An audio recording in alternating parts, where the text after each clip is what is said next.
It's recap time. 3, 2. Hey, quick interruption, Future Chip here. If you're coming from the previous video and you already know the drill, you can skip directly to the recap. Otherwise, if this is your first time, I'll let you with the intro and enjoy the episode. 1. Hello everybody and welcome to the Shower Podcast, the podcast where I'm in my shower and you do you. I'm your host Chip and this is not my usual intro. This is a bit of a special episode. Unfortunately, I will be away for a few days and I found out this interesting way of filling the gaps with recaps from previous episodes. If this is your first time here, use it as an opportunity to find topics that you might be interested in and go back to listen to the original ones. If you are a usual listener of the Shower Podcast, well, again, this might be a rehearsal of topics that you might be interested in. Otherwise, I understand if you want to wait for me to be back. But in the meanwhile, the podcast needs to continue and we need to reach day 365. Having said that, I will not keep you longer. Thank you very much for listening. As always, a like and a subscribe. They are always welcome. And now, recap time. Okay, so today we're diving deep into the mind of a creator. We're pulling insights directly from 3 recent source episodes by our host, Chip. That's 264, 265, and 266. This isn't just theory, right? It's really a look behind the curtain at, sustained creative effort, consistency, and how you stay energized doing something basically every single day. Yeah, these episodes are, well, they're kind of a masterclass in making personal development actually work, like operationalizing it. Right. They're not abstract ideas. They focus on the small habits, the sometimes really difficult mindset shifts that translate into real output over the long haul. Okay. So what we're going to do is distill the absolute core takeaways for you. We'll go through them in order, chronologically, to show how these ideas sort of build on each other. Exactly. Our mission here is to give you the shortcut, the main lessons from these deep dives. But look, if any of this really grabs you and you want the full picture, you can always check out the original episodes later. Okay, let's unpack this. We're starting right away with episode 264. The title is Stop Borrowing Time from Tomorrow. Ah, yes. This one tackles that fundamental mistake we all make in managing our resources. Yeah. Especially, busy professionals, creators. Pretty much everyone. Pretty much everyone, yeah. Guilty as charged.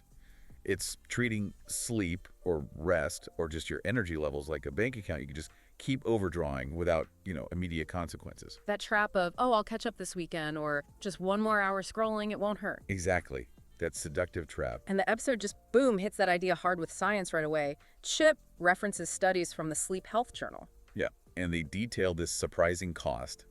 Doesn't seem obvious at first. So what is the cost? Well, cutting just 1 hour sleep, but doing it consistently, say, for a work week, Monday to Friday, Okay. it reduces your reaction time and your memory as much as if you just pulled an all-nighter once. Wow. Okay, that's genuinely shocking. It is, right, because you think, oh, it's just an hour. Yeah, you think small deficits are fine, you can manage those. But the analogy Chip uses, it really frames the danger perfectly. Borrowing time at credit card interest rates.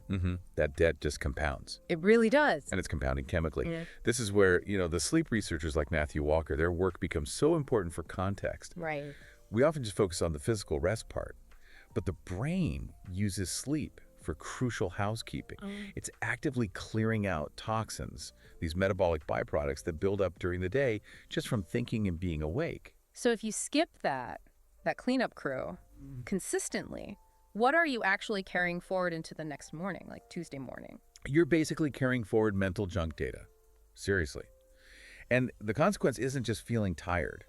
It's measurable problems. Like what? Well, your focus plummets. Your ability to think complex thoughts, that diminishes. And crucially, your impulse control gets weaker, which leads to the ultimate irony. You end up getting less done in more time. Because the work you manage to produce is lower quality, it takes more effort. Right. You literally pay double for that time you thought you were saving. That sounds like a really vicious cycle, because the default answer is always just work longer, right? Exactly. So how do you break out of that? The solution offered wasn't just like a physical fix, it was cognitive too. Episodic future thinking. Yeah, that's it. A really powerful technique, actually rooted in health psychology.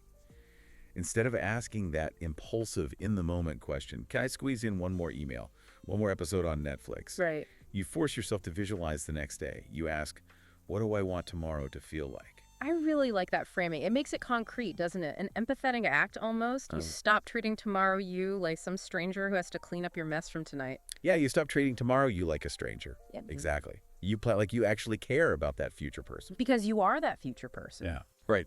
So if you visualize future, you waking up feeling foggy, irritable, already behind, you're suddenly much more likely to choose, say, a 5-minute wind down ritual, like tea or a stretch or journaling. Instead of the endless doom scrolling. Yeah. Over the midnight scroll. It shifts the whole value equation away from immediate fleeting satisfaction towards, long-term well-being. But Chip's pretty honest here, too.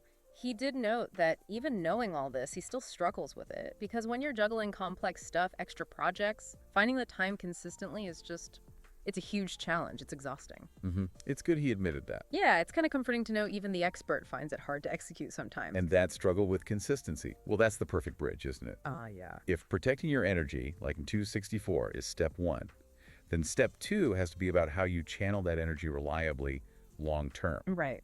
And that leads us straight into the next deep dive, episode 265, which was Chip's very public reflection on his daily podcasting challenge. The title was, Can I Make It to 365? Right. This was him looking back around day 265 of this monumental daily commitment, that sheer volume of output day after day. It forces you to really confront what consistency means. And the main upside he talked about was building this radical resilience. Yeah. He mentioned how the project became this intrinsic part of his life. He said there was always a thought going to the shower podcast, whether he was traveling or just in his morning routine. It kind of rewires your mental operating system. And he sounded genuinely surprised, maybe proud too, that he'd managed to keep coming up with topics that were, in his words, actually and generally interesting for over 200 days straight. Yeah, we sometimes forget the emotional labor involved in just maintaining originality like that. Definitely. And he concluded that overall, the whole experience just fundamentally made him happier, more resilient, more capable. But here's where it gets really interesting, the nuance. Consistency doesn't mean being rigid, right? Exactly. That level of output, it just couldn't survive without evolving. He really stresses that improvising totally new content every single day is, quote, not easy at all. Understatement of the year, probably. Probably, yeah. And trying to do that without any adjustments would lead to rapid burnout or just a massive drop in quality. That's such a critical lesson for any creative project, isn't it? You have to build some breathing room into the consistency. You absolutely do. And we saw those format shifts he made happen purely out of necessity, like introducing the weekend drop, recap episodes, the specials when he was away. Right. Those changes were like the strategic ballast. They were needed to keep the content getting delivered and keep it feeling, as he put it, fresh and different. Which leads directly to his big strategic regret, though. While he absolutely nailed the action part, the delivery, the doing the thing, he regretted not having enough time or resources for the strategic side. Properly planning, branding, publicizing, sponsoring the whole format. That distinction is so important. All the energy went into execution. Yeah. But the strategic resources, the planning, the marketing, those got neglected. So while the project really champions just do the thing, effective, sustainable growth needs more. It needs execution and review and change over time. Things he just couldn't resource properly in the moment. That's a huge insight for anyone trying to balance daily output with actual career growth or project scaling. It really makes you ask. Yeah. It's just showing up every day enough if the system supporting it isn't quite there. It's a fascinating critique of simple hustle culture, really. Definitely. You can show up daily, but if the foundation's shaky, maybe you're just consistently building on sand. And we can't forget the funny bit he threw in there. Yes. He mentions, very secretively, that there was one day he actually missed. He just didn't do it. And he challenged listeners to go back and try to find the spoiled episode. The little Easter egg hunt. Yeah. It's a nice reminder he's human, despite the seemingly superhuman output. Totally. Okay, so here's where it gets really interesting. If 265 showed us how to sustain the effort through consistency and evolving strategy. Episode 266 asks, where should all that effort actually go?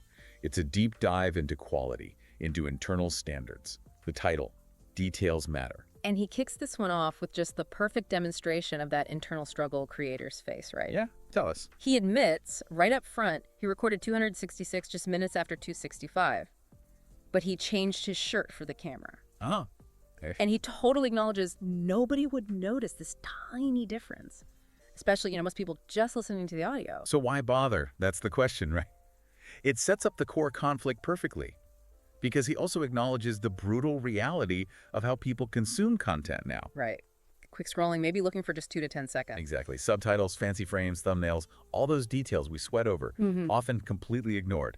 So isn't putting effort into that just wasted time in a world obsessed with metrics? That is the conflict. Yeah. But he argues the real reason to prioritize detail is this tight connection between the value of the work and the effort you put into it. Okay. And that clashes head on with the modern results pillar. Or in this age where, super low effort content, maybe AI generated or just jumping on a quick trend, can mock original stuff and still blow up, get huge success. Right. It's so hard to justify spending 6 hours editing something meticulously when a 30-second template video gets way more views. The metrics are screaming, forget the details. Exactly. But Chip's core insight here pushes back hard. He says the most pleasurable, the most fulfilling moment isn't just the result, it's the process of creation itself. The actual doing. Yeah. The recording, the editing, designing the thumbnail. Caring about the details is about making sure the final creation lines up as much as possible with what the creator actually intended, with their path. So this is less about grabbing the audience's fleeting attention and more about feeding the creator's soul. Precisely. It's the antidote to burnout, he suggests. If a creator decides something doesn't have value, just because the external results aren't guaranteed, then the creator's own enthusiasm, which is the fuel for the whole thing, it just drops dramatically. And you can end up burned out, even if you are technically successful, because the work stops satisfying your own internal standards. I think that might be the most powerful takeaway when you put all 3 episodes together. The reason the details matter isn't for the audience, ultimately. It's because you, the creator, will notice them. And when your own internal attention and sense of value go up, it creates what he called these unimaginable consequences that make the work genuinely great, whatever the immediate metrics say. It's about keeping that internal compass true. So what does this all mean? If we pull it all together, episodes 264, 265, 266, the message about building a creative practice, it's actually pretty structured. Okay, lay it out. First, protect your core energy and attention. Yeah. Recognize that consistency costs double if you start exhausted. Right. That's 264. Foundational. Second, commit to consistency, absolutely, but embrace strategic evolution. You have to adapt to keep the output sustainable. That's 265. Got it. Consistency plus flexibility. And finally, focus that hard-won energy and consistency on detailed work that actually feeds your creative soul. Use your own satisfaction with the process as your main metric, not just chasing fleeting external validation. That's 266. That's a really solid structure. Protect energy, commit consistently but flexibly, focus on soul-feeding details. Yeah. But it does bring us right back to that big tension point Chip left us with, doesn't it? Which one? Well, if consistency demands strategic planning and resources, which was his big regret in 265, Right. but deep fulfillment comes from that detailed execution, the heart of 266, how do you, the listener, actually manage that tension day to day? Yeah, it's that constant prioritization battle, isn't it? Yeah. Are you spending 6 hours perfecting a logo, the detail? Well, maybe you should be spending that time building the system to get the logo seen. Exactly. The lessons seem to suggest you've got to protect your energy first, always. And then, maybe every day, you have to decide where your limited resources, your time and attention are best spent. You need to satisfy both the detailed work that nourishes you and the strategic work that ensures your creation actually reaches people. It's a dynamic balancing act, changes with every project, probably every day. Constantly shifting, yeah. Well, that is definitely a challenging final thought to chew on. We really hope this deep dive into Chip's reflections on creation, consistency, commitment has given you a massive head start, maybe some useful framing for your own work. Hope so. Thank you for joining us on the deep dive. See you tomorrow.